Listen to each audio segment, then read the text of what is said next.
Hey everybody, welcome back to Be Like Christ. Now, I don't know if you knew, but being offended doesn't necessarily make you right.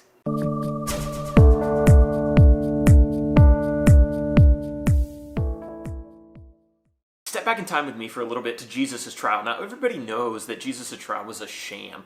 A bunch of drummed up charges, false witnesses were brought forward, and they couldn't even agree with one another. And Jesus, through all of these accusations, he doesn't have anything to say. He's not going to waste his time explaining himself to people who aren't going to listen anyway. So eventually, a guy by the name of Caiaphas, who was the high priest, he got tired of Jesus' silence, and he demands an answer from him. And he says, and I quote, "I adjure you by the living God, tell us if you are the Christ, the Son of God." He wanted an answer, and he wanted God to come and to be the witness to the answer that Christ was going to give. And I love the way that Jesus responds. He says, okay, you want God to witness to my answer? How about this? I'll quote some scripture. And so that's what he does. He makes reference to Daniel chapter 7, verse 13, where the Son of Man is coming to the Father on the clouds of heaven, affirming that, yes, he is in fact the Son of God. He is the Christ. And as soon as he hears this, Caiaphas the high priest, he acts like he's so offended, and he's like, oh no! He tears his clothes, blasphemy! Oh!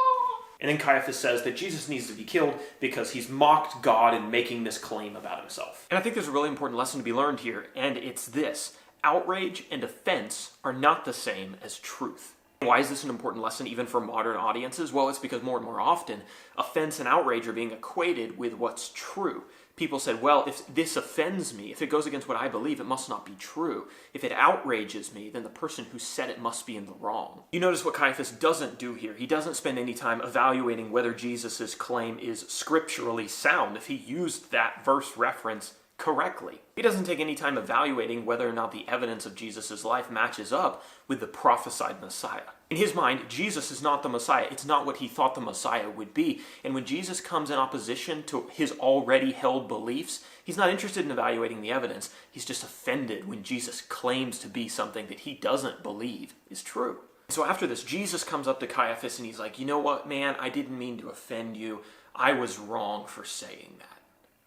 Wait.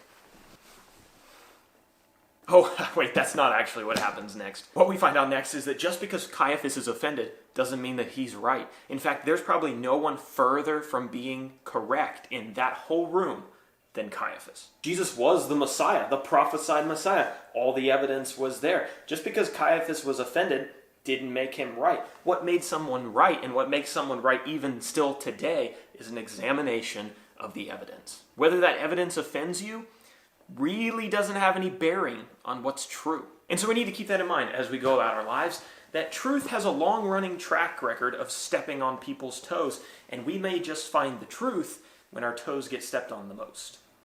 If you would like more Bible study videos, Bible blogs, Bible notes, Bible books, Bible stuff, you should subscribe to this YouTube channel. Also remember to share the video, like the video, make sure to leave me a really nice comment down below. I'll see you guys in the next one.